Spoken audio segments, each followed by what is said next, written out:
Johnny Ballpark Franks, welcome back to T-Town. I hope you're having an awesome day, man.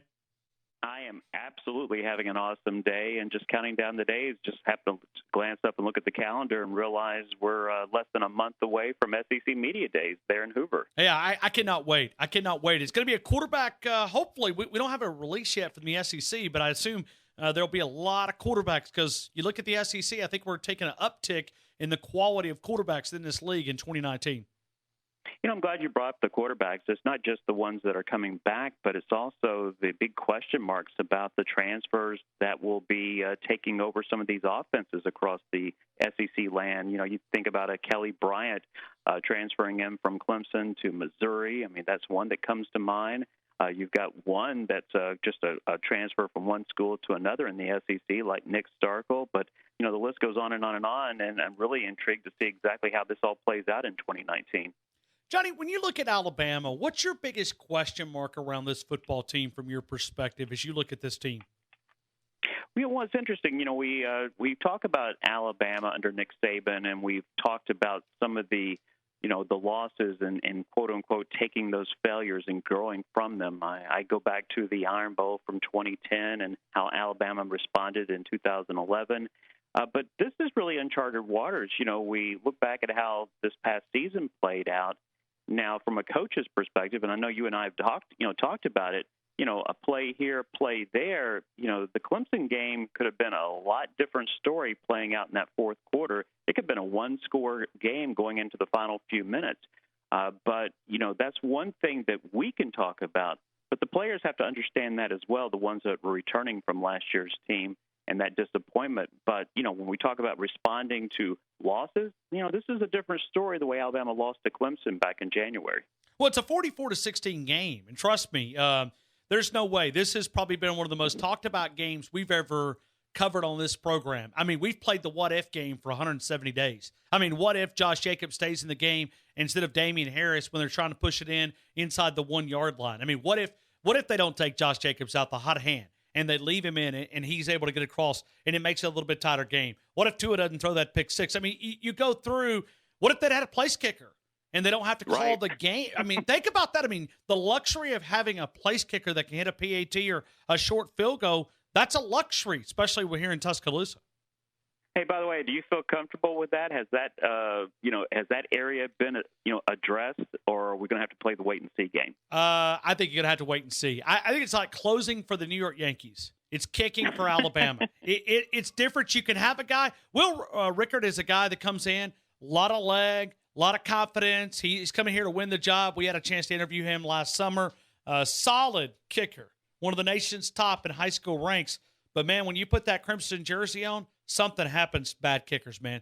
9 missed PATs. Absolutely. Oh, it's crazy. Well, I'm looking forward to seeing that play out. And, certainly, if I think that's probably was the biggest gripe. We could talk about defense. We could talk about other areas last year.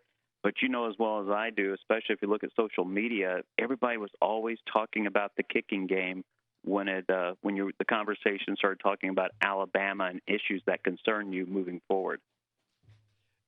Johnny, when you look at Sark, we live in the South. We know the criticism he took for the Atlanta offensive coordinator. You got a guy like Julio Jones. You don't throw it to him as many times in the red zone. Are you 100% certain that he can drive this all-star lineup, maybe the best wide receiver unit Alabama's ever had, Tua Tagovailoa, all these backs, offensive line? Can he make this a record-setting offense as what we're expecting in T-Town? Do you believe in Sark? Well, what I believe in is this, and whoever we're talking about in that position, we have discussed the fact that although we know what brought Alabama to that national title game, we talked about the way Tua Tagovailoa played and how quickly Alabama could score in games last year. But the thing, that Clemson game, especially when you had a freshman quarterback and Trevor Lawrence struggling there in that opening drive, the game was screaming, allow him to think about that. Don't be in a hurry. I understand what your offense is and what it's been able to do, but let him think about it more on the sideline until he gets back out there. And that didn't happen. So I want an offensive coordinator, defensive coordinator too, but in this particular case, talking about the offense, I want somebody that believes enough in his abilities and the players. You don't always have to do the same thing. This is a chess match. This isn't checkers. And you need to be quick to adapt. Don't wait to halftime to make adjustments. Be able to adjust on the fly. And I really go back to January. I really thought that game dictated where, if you're Alabama, milk the clock a little bit, allow Lawrence to think about it because he was a freshman on that stage. And who knows how that game could have played out differently. Johnny, I want to take you to the SEC West. Who's going to push Alabama? Do you believe in Texas A&M? Do you believe in LSU? Do you believe in Auburn? Is there somebody else that you might see that can maybe not put a hurdle, but just some kind of a roadblock there in front of Alabama in the SEC West? Who are you taking in that second spot? All three of those teams that you just brought up can have their moments as far as 2019. I don't know if it's going to be just one team throughout the entire year. It may be depending on what month you're talking about. But all three of those teams, whether it's A&M, LSU, Auburn, all have the potential to be that team. To me, it goes back to like we saw with LSU last year. They got off to a great start, and they were able to use that momentum to help carry them through, until they, faced off against Alabama, but they still finished the year strong. But just when I was getting ready to count out Ed Orgeron and LSU last year before the season started, I have to admit, I was one of the ones that didn't think last year was going to play out well for LSU. Well, they proved me wrong. So then when you start buying into LSU, then you wonder, okay, now was I just a year off from being right? But I really do believe all three of those teams that you just mentioned will have their moments. It really comes back down to the fact that which team can get some strong momentum to begin the year. I mean, Auburn, we've talked about them with that potential, but once again, they have to take on Oregon. If they can have the same success against Oregon like they did against Washington, then we could be talking about Auburn. But I think all three of those teams that you mentioned have the capability of being that team at any given moment. We're talking to Johnny Ballpark Franks, WNSR there in Nashville, Tennessee, 560 AM, 95.9 FM, 4 until 7, Nashville's sports radio there. I go to Tennessee. You're number 2 for Jeremy Pruitt. He's got 10 starters coming back on the offensive side of the football, 5-7 last year. Vegas has not set a win total. At least I haven't been able to find one on Tennessee for 2019. What are you expecting? What would be a good win total for Jeremy Pruitt in year number 2? I think when you look at a soft non-conference schedule, I mean, yeah, they have BYU, but their non-conference schedule is manageable. Can this team, first of all, you want to be bowl eligible, but can this team get to 8-4? The possibility is there. 7-5 is probably that, but to get the fans excited going into a bowl game, 8-4 is a nice magic number. But then again, though, you're talking about Tennessee that plays Alabama, plays Georgia, plays Florida. But one of the things I'm looking forward to seeing with Tennessee, it kind of reminds me of a basketball coach that wants to run with his team, but when he takes a new job, he knows the personnel is not there yet. And so what do you do in that situation when you know that the teams that you're going up against have better talent? You want to shorten a game. You want to make in the case of football, you want to make a 4-quarter game, a 1/2 game, and then a 1-quarter contest. And so I don't know necessarily if Tennessee has the kind of personnel yet there on campus to do exactly what Jeremy Pruitt wants to do on offense and defense, but they're getting there. But first and foremost, you have to have a line that can dominate, and they're just not there yet compared to some of the teams on their schedule. Hey, speaking of Vegas, we also find some offshore odds when we talk about odds of Nick Saban. Since the last time we spoke, and Nick Saban's even asked about this, 5.5 years on a years that Nick Saban has left. 5.5 years is where the odds makers have got Nick Saban. Over, under 5.5 years. Do you think he's got at least 5.5 years left in him? Under or over 5.5 years? Something tells me that it's going to be at least 6. So I'm going to say it's going to be over because he's having fun. What else is he going to do? I mean, yeah, he's got money, but, after a while, I mean, if this is his hobby. So I don't understand why people are so pressed to push him out and throw him out to the pasture. I know why there's about 120-plus teams that would love for him to do that. But the bottom line is if he's enjoying what he's doing and this is fun for him, then why would he be so quick to hang up the whistle? To me, it all comes down to health.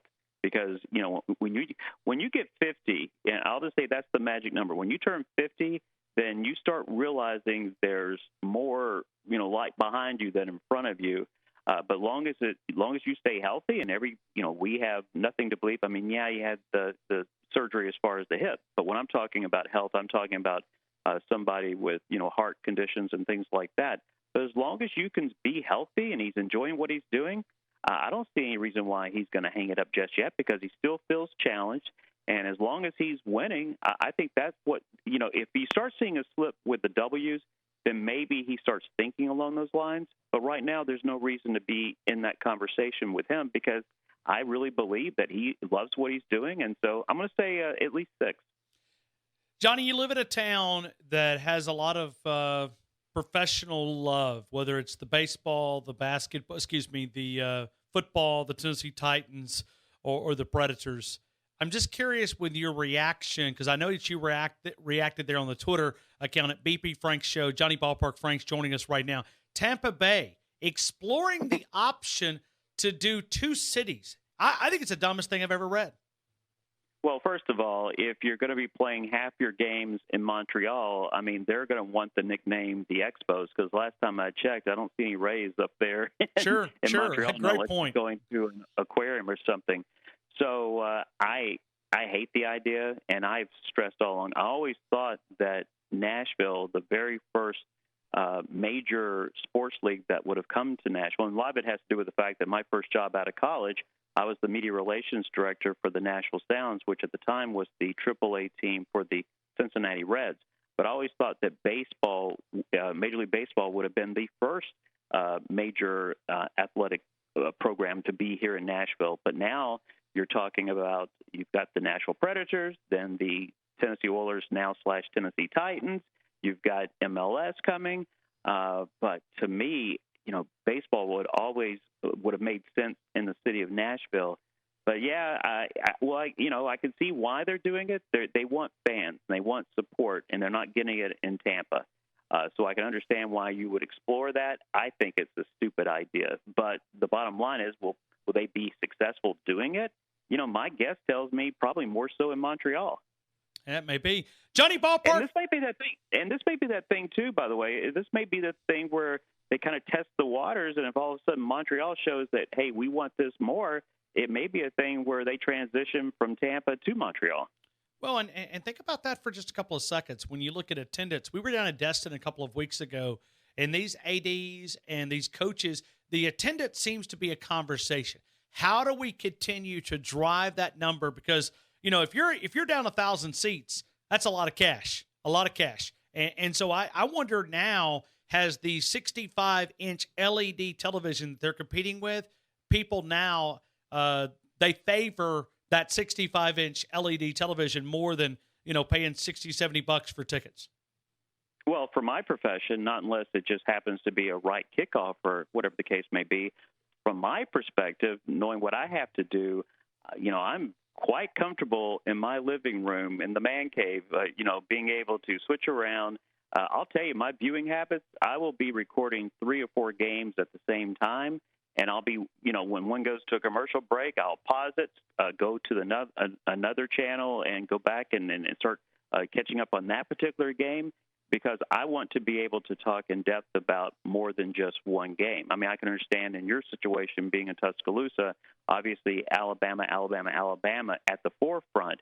But from my perspective, I don't just talk SEC. I want to be able to look at it from a complete landscape from the West Coast to the East Coast. And so I'd much rather not have to worry about traffic or any of the other things and be able to watch comfortably in my own house. Hey, Johnny, put your alumni hat on just for a minute, alumnus hat there, Florida State. What are you expecting from Willie Taggart? I mean, is this guy the guy for the job? Is it one of these things, what do I expect or what I want to happen? You can give us both if you'd like. All right. So from my perspective of what I want to happen, I was hoping it would happen last year. I don't think this is the right person for the job. I think that program has made decisions that have sold their soul. And personally, I hope they go 0-12. Now, will that happen? No. I think this team will probably flirt with being bowl eligible, maybe 7-5, could be even 8-4, because they do have talent. But when you've got somebody with the last name Briles on that campus, when you look at how things played out last year, I personally think that the wrong person got the job in the first place. And that hurts me to say that, but it also hurts me to know that now it's about winning, that they don't care how they get there. And that is a major concern from my standpoint. Hey, to the point where, for the longest period, I have a huge sports memorabilia collection that I've collected all the years while working inside sports. And so when my final breath above ground is done, I was selling it and was going to allow it to be sold to raise money for scholarships at Florida State. Now that's in limbo with recent decisions made by, the folks there on that campus. And, it's one of these things where I don't believe in winning at all costs. I believe that, sports, especially in the college level, should have integrity. And I believe that's that concept has been lost in Tallahassee. Johnny Ballpark Franks, you were reading my mind. We brought up sports memorabilia. Today's show is going to be, because we always like to get people involved in the program and call in. And on a Throwback Thursday, we're doing your favorite piece of memorabilia from the University of Alabama. Obviously, you can go anywhere. What is your favorite? What's your number one piece of memorabilia, and how did you get it? Oh, gosh. It's very simple for me. When I was 14, I didn't have a card to get where Coach Bryant was. He was doing a signing at Crystal Hamburgers there in the south part of Huntsville. So even with that said, I made the phone call. The manager, it just so happens that Coach Bryant was hanging out in the manager's office before he had to go out and meet with the crowd.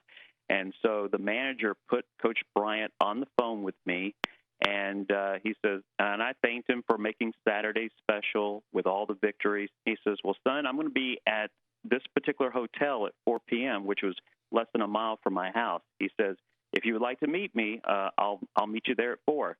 Well, I rode my bike up there, and no entourage, no security, no handlers. It was just Coach Bryant and myself for 10 minutes, still have the autograph. And so if my house was on fire and I could only grab one thing out of my collection, wouldn't even hesitate. It would still be that autograph. To Johnny, hope you come to Bama, Paul Bear Bryant. Johnny, what an awesome story, man. I mean, I'm sitting there and I'm almost taking listen, man, I got hair standing on my arms for you telling that stuff. That is fun, man. I mean, that's the type of stories that we're going to get involved today, man. What a great kickoff. Well, I'll tell you what I'll do. Tonight when I get home, I'll take a photo of it, and I'll send it out to you so you can put it on your Twitter account. Yeah, please do, because, man, that is so fun. Now, why did you disobey Coach Bryant, Johnny? It was one of those things where when you grow up in a state, and certainly I love Alabama athletics, but it was just one of those things that I wanted to grow as a person. So I pushed myself to the point where I wanted to get away from family and put myself in an uncomfortable position to make myself comfortable down the road, if that makes any sense. Awesome. Johnny, I appreciate you, man. Have an outstanding show, and I'll see you in Hoover coming up in a few weeks. Connect with Johnny on the Twitter account, BP Franks Show, WNSR there in Nashville, Tennessee. Johnny, as always, thank you for your time, man. Have a great afternoon, sir. You too. Pleasure is mine. Thank you again.